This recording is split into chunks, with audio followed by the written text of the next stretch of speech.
નમસ્કાર વહાલા વિદ્યાર્થી મિત્રો, ફરી એક વખત આપ સૌનું સ્વાગત છે મારી યુટ્યુબ ચેનલ પર।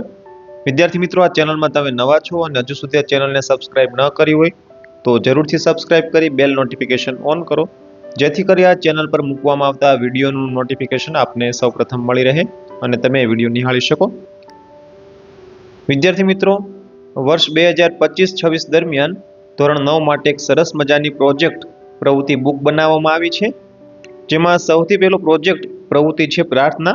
તો અહીં એની સમજ આપવામાં આવેલી છે કે તમે રોજિંદા જીવનમાં ઘરે, શાળામાં અને ધર્મસ્થાને જાઓ છો ત્યારે ભગવાનને પ્રાર્થના કરતા હશો।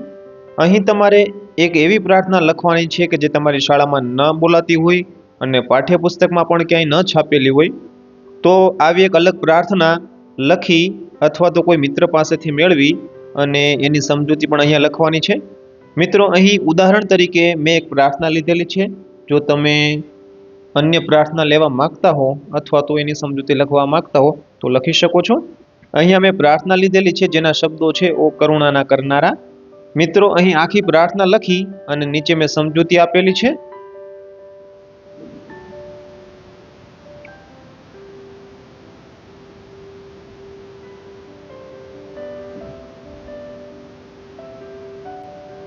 જોઈએ મિત્રો સમજૂતી। આ એક સુંદર અને ભક્તિપૂર્ણ પ્રાર્થના છે જે ભગવાન અથવા કોઈ સર્વોચ્ચ શક્તિની અપાર દયા અને ક્ષમા ભાવને વ્યક્ત કરે છે। તો ચાલો આપણે એ પંક્તિવાર સમજીએ। ઓ કરુણાના કરનારા, તારી કરુણાનો કોઈ પાર નથી।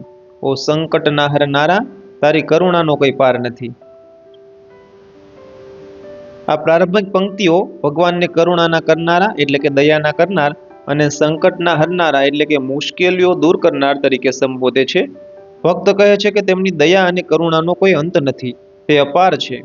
ભગવાન દરેક જીવ પર દયા રાખે છે અને તેમની મુશ્કેલીઓને દૂર કરે છે। આગળ છે મિત્રો, મેં પાપ કર્યા છે એવા, હું ભૂલ્યો તારી સેવા। મારી ભૂલો પણ ભૂલનારા, તારી કરુણાનો કોઈ પાર નથી।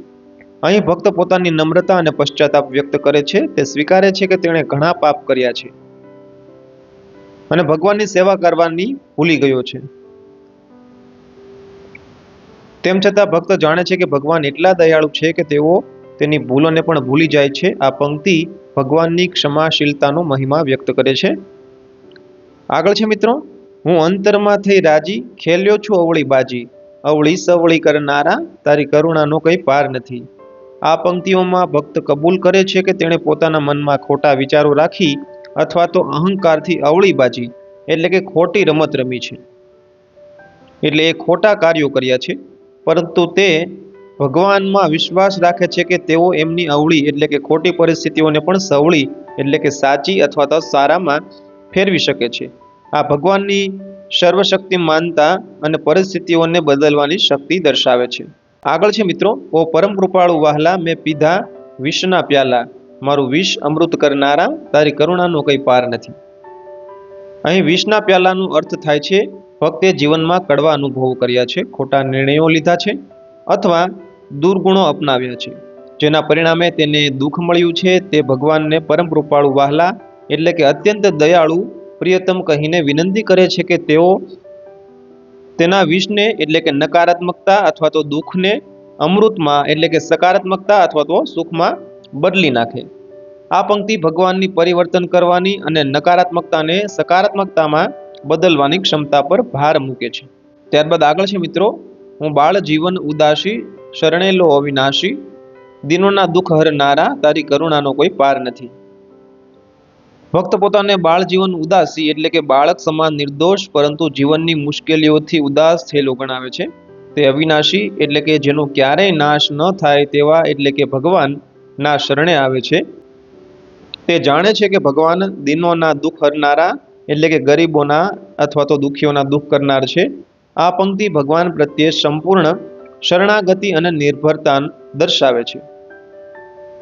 ત્યારબાદ મિત્રો છેલ્લી પંક્તિ છે, ઓ કરુણાના કરનારા, તારી કરુણાનો કોઈ પાર નથી। અંતિમ પંક્તિ ફરીથી ભગવાનની અપાર કરુણાનો પુનરોચ્ચાર કરીને પ્રાર્થનાને સમાપ્ત કરે છે।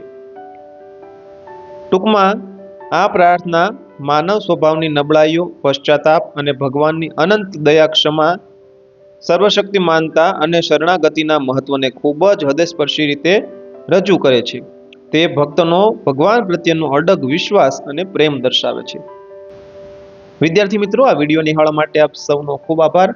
ફરી મળીશું એક નવી પ્રવૃત્તિ સાથે, નવા પ્રોજેક્ટ સાથે. ત્યાં સુધી આવજો.